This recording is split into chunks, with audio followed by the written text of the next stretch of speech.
The James Show Podcast. We're just trying to crawl through this painful day together. Charlie Kirk was assassinated yesterday at Utah Valley University. His killer still at large. The manhunt is the top story on all networks, and rightfully so. And I'm just shocked we still don't have this guy. I mean, this happened over 24 hours ago now. I really thought we'd have him by now. But we're going to spend the rest of the show talking about Charlie, remembering Charlie. For those of you who didn't know, stick around. You're going to learn a lot about why so many people seem to care and why he had such an impact and why he was so important and so effective he needed to be killed. Tomorrow it's going to be a little more lighthearted, but right now, let's just go ahead and, we're sad. We're supposed to be sad. One of our guys got killed, and a lot of people don't seem to be upset about it. A few ghouls out there seem to be cheering it on. And I'm getting tired of this. I don't know how to fix it either. 800-288-9227.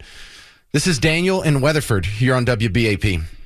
Well, yes, sir. First, I want to say clearly this was an assassination. As an avid hunter, to take a shot like that from 500-plus yards, and this guy was a skilled marksman. And you just don't take shots like that. I think it was 500-plus feet. Or feet, sorry, yeah. Feet. But even still, your point stands. Yeah, as an avid hunter, I wouldn't take a shot over 200 feet. And so this guy knew what he was doing. Number two, I've seen so many people saying, "Oh, well, calm down. We still don't know why he did this. Let's not beat around it. We know why he did this." I mean, he was focused on the youth. He was opening the eyes of the next generation, passing out voter registrations at all of his rallies. And, exposing the ideology of these people that are supposed to be teaching this next generation. My daughter's a sixth grader in Abilene, Texas. Wiley Middle School, one of the teachers just got ousted here in the last hour for celebrating the assassination of Charlie Kirk and the attempted assassination of Donald Trump. And it's like, okay, so your ideology, obviously, they're pushing onto our children, and he's exposing that. And that's why the left had him assassinated, in my opinion. Yeah. Look, here's another troubling aspect of that. They say, he just runs around spewing hate. He just runs all the hate speech. And if you're going to, try to impede on the rights and, genocide, literally Hitler or whatever, this is what you have coming. But it's been my observation that the things that Charlie Kirk is being accused of now as, beyond the pale and warranting assassination. And of course people hate him. He's so full of hate. It's some of the things that Obama was saying when he got elected. Look, give me a little bit of leeway here. This is an example of Charlie Kirk at one of his tables. I'm a feminist, and I don't hate men. Okay, so you are a self-described feminist. What is a woman? Why do you want to know? I'm infinitely curious. What's a man? You're looking at one. And everyone gets to laugh, right? And it's like lighthearted, but he's just asking basic questions. Here's Obama right before he got elected, and this was his stance on gay marriage when he got elected in 2008. And he was never called a racist, bigot, sexist, homophobe, evil. He wasn't called a domestic terrorist. He wasn't called literally trying to genocide our neighbors. I think there are a whole host of things that are civil rights. And then there are other things, such as traditional marriage, that I think express a community's concern and regard for a particular institution. So marriage is not a civil right as far as you're concerned? I don't think marriage is a civil right. Saying the same thing now, though, excuses an attempt on your life. This is part of the cognitive dissonance that I have a problem reconciling in my brain. Are you with me on that? His rebuttals, he presented facts. He spoke biblical principles. And, what's funny is they think that all the people that out there, the goals that you keep calling on, they think that something's achieved. And he, after his death, he's still achieving what he came to do. He stood in the gap. He preached principles. He preached the Bible. And look how many people who didn't know who Charlie Kirk is that are looking him up now. And you can't open a social media platform without seeing everyone on there, Charlie Kirk. So he's still reaching people even after his death. So God rest his soul. And, that's a really optimistic way to look at it, Daniel. I appreciate it, sir. Thank you. Let's go to Jimmy in Dallas, you're on WBAP. Hey, James. Thanks for having me. Just kind of speaking from maybe a different side here. I'm not really like a conservative or Christian or anything really like that, but I'm a longtime listener of WBAP because I have a fond respect for what people like Charlie Kirk did and having open discourse and willing to have conversations about hard topics. And I just got to say, man, I'm so sad. Like, I don't know a lot about the guy, but hearing something like this happen is devastating.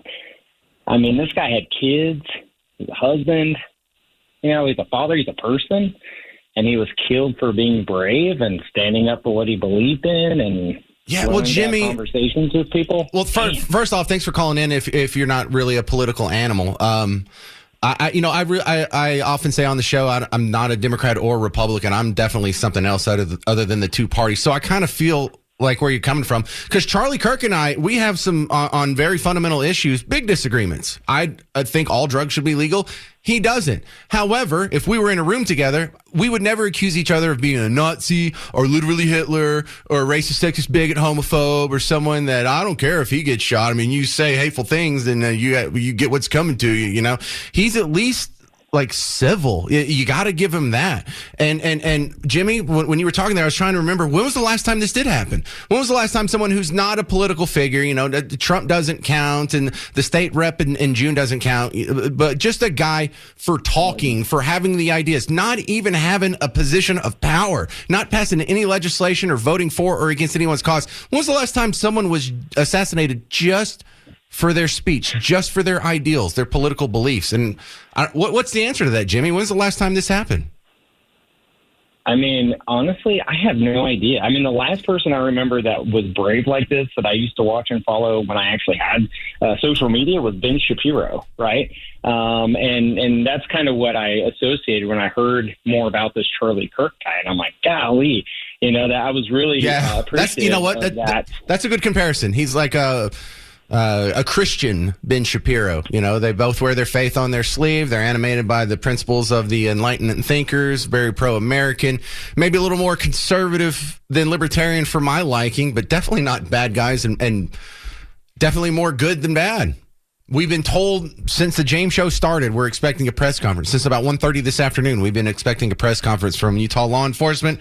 It hasn't happened yet, so either they're getting close and they don't have time to do a press conference right now, or there's just nothing going on and they don't want to admit it. But I'll pass it along as soon as we know. While Charlie Kirk is still the talk, I think it's imperative for us to pass along what he would want to pass along. Play some audio clips, play some stuff that you like, play some audio clips that have been pulled and taken out of context with the expressed intent of criticizing and minimizing sympathy for a guy who was just assassinated for his political beliefs. We'll be addressing all those over the rest of the show and on tomorrow's show as well. But let's stop down and talk to some callers here. This is Efren in Springtown. Hey, Efren, you're on WBAP. Yes, sir. I just wanted to confirm Charlie Kirk's Christian values. Today, he was supposed to be at a gathering with Minister Andrew Womack and the black preacher that spoke at Trump's inauguration and other Christian leaders. So he not only went to colleges, but he also spoke and participated in some Christian activities. And I also believe that we as U.S. citizens and that want the best for this nation, that I support a turning point financially. I'll give, periodically, and I think it's our responsibility to support these groups like Charlie's and others that have a lot of value, and they need our support financially. And I think if we can't be there personally to support them, we could do financial support. Yeah, There's a lot of credit that goes unissued for those people because Charlie Kirk, only one person can be holding the microphone on the stage in front of an audience of 2,000 people and doing the debate. But there's a lot of people, you're never going to know their name. They're never going to get any credit, who are actually making that happen just from donations. You think you're not doing much by donating, but without all the donators, because that's not a profitable venture that Charlie Kirk's on. You don't get paid. He doesn't charge admission to come to one of his events on campus. That is supported by people who decided, listen, if I can't be out there, I've got to do my thing. I got to run my own business, take care of my own family. But I do have extra money that I can give to the cause. Every bit as important as Charlie Kirk. Every bit as you're quite correct. And even on a micro level, like if you like this show, I'm not here for your charity. I don't need a handout. I don't need you to make a sign and hold it for me. But if you need a roof, you damn sure better call Blue Ribbon Roofing. If you're going to download an app and get some action on the sports you're watching, get Prize Picks. Listen to the commercials that are about to play. And if you need any of their services, use them. That's just as good as a donation, and you're actually getting something in return. I'm not asking for charity. I'm not asking for you to even make a sacrifice. But if you're already going to spend money in these avenues, listen to our advertisers and support them. And that's the number one thing that you can do to keep this station around or whatever platform you prefer. It really is all about the commercials. And as a capitalist pig, I have no qualms or ethical shortcomings by telling you that. I'm proud of that. Some people were like, well, I'm here for the cause, or I'm here to make the world a better place, or I'm here to just be entertaining and be your bestest friend and, play the top 40 songs on it. That's not what I'm here for. I'm here to make money. And I do that by giving you compelling information, the stories that the rest of the media miss, and I do it in a way that's entertaining enough that you stick around through the commercials. And I don't mind telling you that.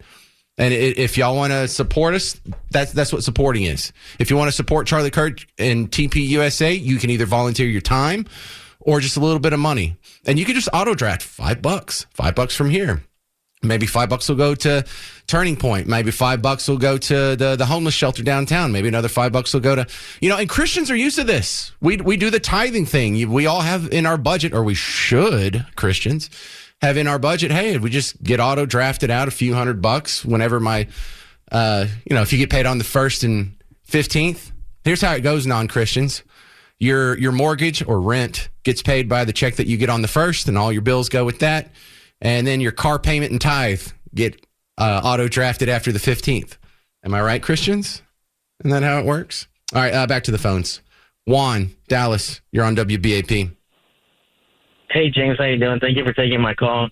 I just want to give a shout out to, everything to me what Charlie Kirk was. I was a lifelong Democrat. My whole youth, I was just programmed to think like a Democrat, act like a Democrat. No facts, just feelings.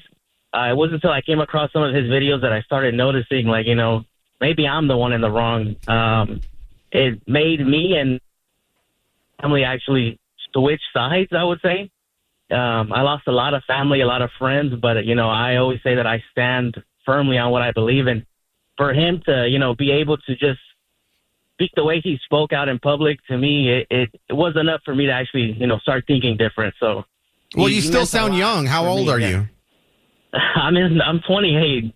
But yeah, like I said, I was 13, 14, 15, and it was Obama this, Obama that, Hillary this, and like I said, it was him, Ben Shapiro, and a few others, you yourself, that actually got me to, switch. And I thank you guys for that. And my whole family, like I said, we are all, I would say, a little bit more moderate conservatives. There are a few things we don't agree with, but for the most part, we vote red no matter who.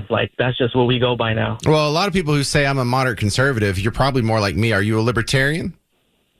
I would say so. I would say now I kind of lean a little bit to the libertarian. I can't even say the word libertarian side. But yeah, like I said, there's a few things I agree with, a few things I don't. But I would say my views kind of do align more with yours. But because I'm very thankful that I got to hear that Charlie Kirk speak out in public, because it really did make me change my mind a lot. Man, Juan, this was an evolution you were probably going to go through on a long enough time scale. It sounds like Charlie Kirk just sped up the process because you were presented with the information sooner than you would have otherwise been presented with it. But your story, you talk about how you just get all the one side of the story, and just the indoctrination is so deep. You make me think of this girl that I worked with at a TV station years ago. She was 26 and it was only like her second job. And when we started working together, she couldn't figure out like that I wasn't a liberal. She just assumed I was because I was working in TV. And she thought I was like a conservative, but then I said all drugs should be legal. And so she was like, "What are you?" And I said, "I'm a libertarian." She goes, "What does that mean?" I go, "You are having political debates and strong political opinions, and you don't even know all the debates that exist. Like, how on earth could you argue against me? You don't even know what I believe. You didn't even know my belief system existed until 5 seconds ago." But there she was. We'd been working together for months, and she would argue with me on all these political topics and tell me I was wrong on all these other things, and not knowing I had a talk radio background. And man, that just blew my mind. It's like, well, no wonder more people aren't conservatives or libertarians. They never hear your side of the argument from your side. If you just go through, if you grew up in a big city and watch TV and your favorite actors and musicians and then all your college professors and your favorite TV stations. Yeah, Charlie Kirk broke through all that. That's what made him so effective. That's what made him so dangerous. Manhunt continues for the assassin of Charlie Kirk. And I wish I had some more updates to give you on that. I'm shocked. I really am. You don't get to hear me say this much. Quite surprised this fella isn't in custody yet. I just spent a big chunk of the break going through a bunch of emails and Facebook messages. And, quite a few people are making the same point. And we talked about this on the show yesterday, is look at the reaction here. I want you to watch the reaction, not just in the last 24 hours, going forward, the next 24 hours, the next 48 hours, hell, the next 6 months. Anybody rioting? Are the streets flooded with angry people who are beating up store owners, chucking bricks through windows, setting things on fire? Any cars catch fire? I mean, we got to get any police and riot gear to clear the streets to make the downtown safe again? No? Who is the bigger loss when you talk about to society in general as a whole? Losing George Floyd, a middle-aged man who'd done nothing with his life but father illegitimate kids that he immediately abandoned, life of crime, in and out of jail, overdosing on drugs after passing a counterfeit $20 bill? Or Charlie Kirk, 31 years old, employs about 100 people with his Turning Point organization, who's done nothing but go to college campuses and openly debate all comers, have a TV show and a radio show where he talks about the issues of the day, just talk. He's never been in a real position of power. He's never passed laws or voted for or against anything. He's just been a guy who talked. But he employed people, got married, stayed with the woman, had kids in wedlock, participating in their upbringing, paying taxes, not going to jail, not robbing a pregnant woman while he puts a gun to her distended belly. Who is the bigger loss? Yet we riot for George Floyd, but no riots for Charlie Kirk? Is it not more obvious who the good side is in America in 2025? Who's the civil side?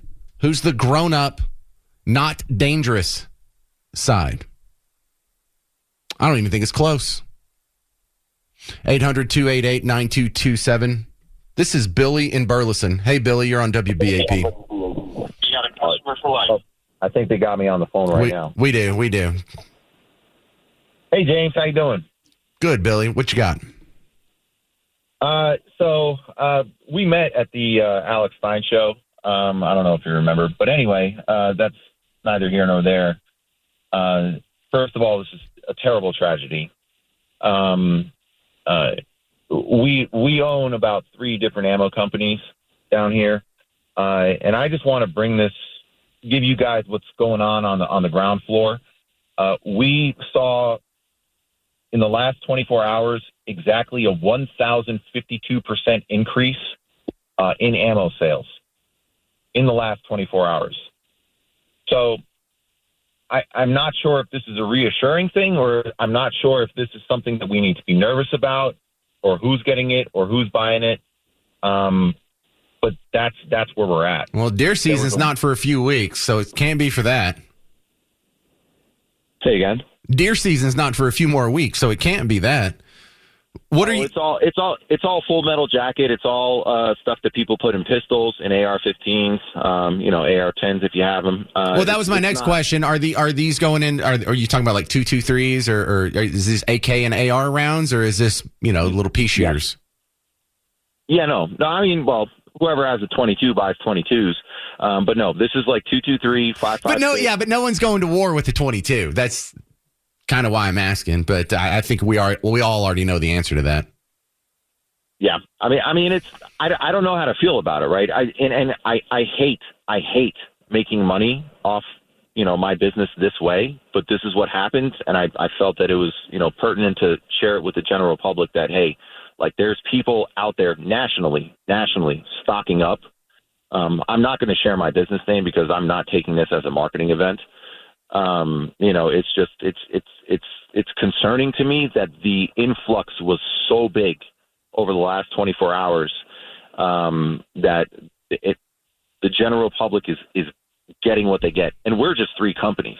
We're not the biggest giants. Are these online orders or people coming in stores? Oh no, we're national. So we're 3 national companies. Oh. And so we ship to gun stores, we ship to police departments, SWAT departments. That's about 50% of our business. And what's really kind of concerning to me is the other 50% is to the general public, right? We will ship to your door as long as you're in one of the regular states. I kind of know the other 50%, the other 40% of my business. I kind of know them as customers. It's the 10% that I'm worried about, right? It's those other guys that we have no idea who you are. It is legal, but I mean, even Charlie said it himself, without the second, there wouldn't be the first. Agreed. And, you know what? I'm going to talk about that in the next segment, because one of the criticisms, thank you for your call. That's interesting inside info from an ammo dealer.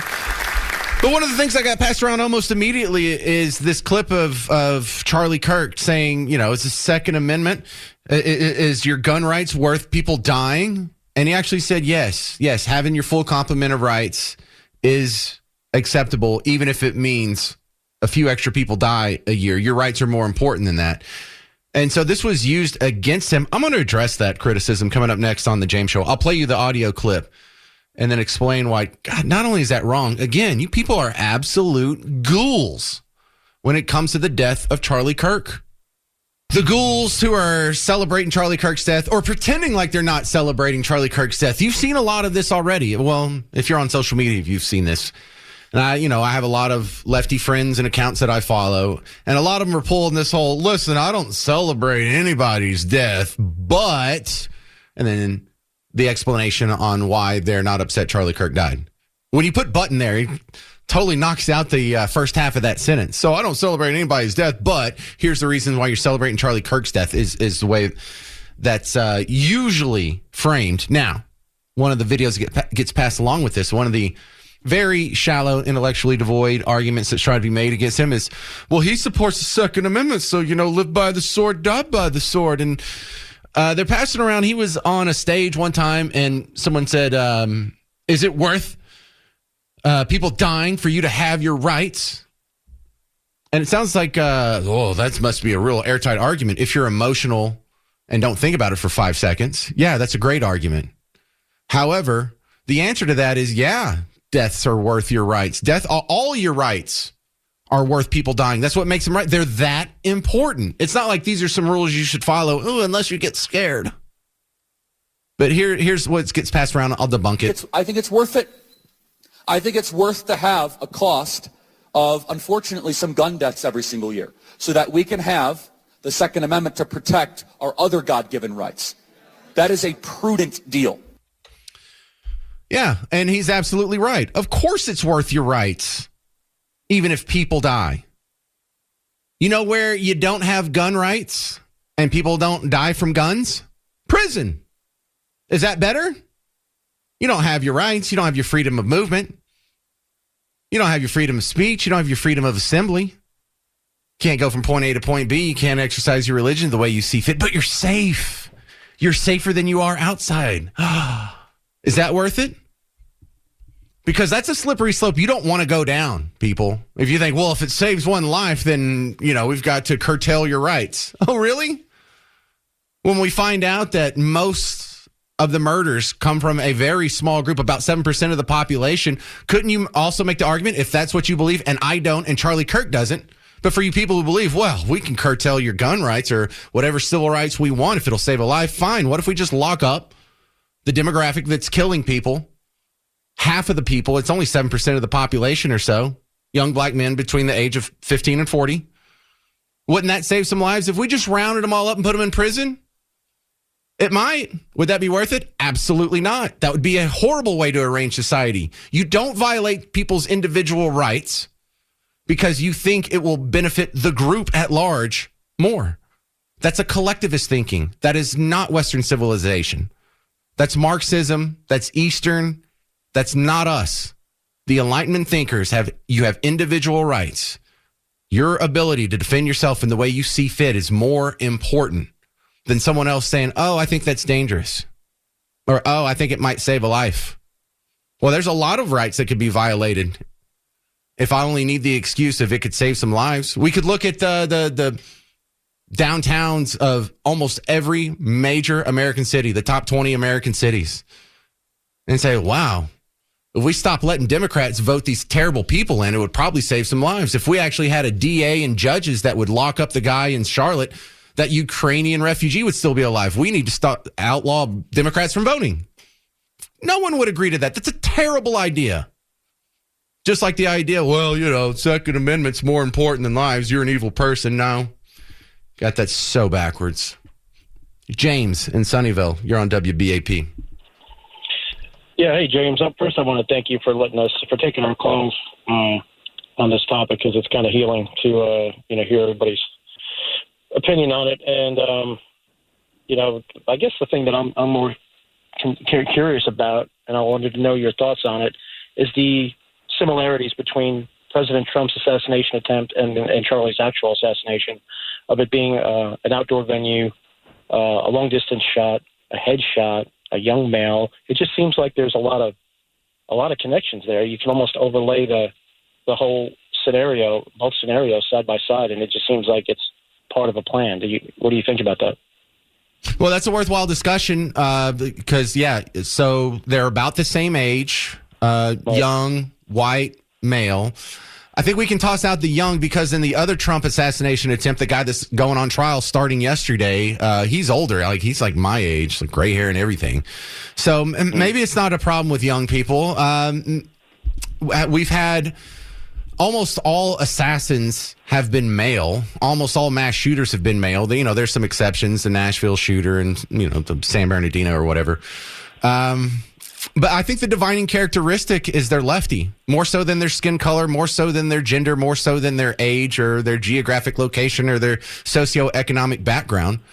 I think that's my main concern, partially because that's their driving motivation. They didn't want to kill Trump because they were white. They didn't want to kill Trump because they were men. They didn't want to kill Trump because of their age. They wanted to kill Trump because of their ideology and their thought process and this whole worldview that says he's literally Hitler, and you and I are people who are supporting literally Hitler, so I guess we're the brown shirt Nazis. And we're subhuman, and violence against us is not only okay, not only warranted, but encouraged. I think that's the big overlap there, is they're both tied to leftism. Yeah, such a loss. I mean, they killed him because he was too effective, and it's just a shame, absolute shame. But thank you so much for taking my call. Well, dude, thank you for calling in, James in Sunnyvale. I wish it was under better circumstances, but we'll continue the Charlie Kirk Memorial episode tomorrow. We're going to go in a little deeper dive into the audio archives. I've already pulled some great audio, and it'll be a lot more fun than today. You're going to hear a lot of the back and forths where you're going to hear a bunch of the owns that made him so popular they had to make fun of it on South Park, or they had to memorialize it, cement his legacy.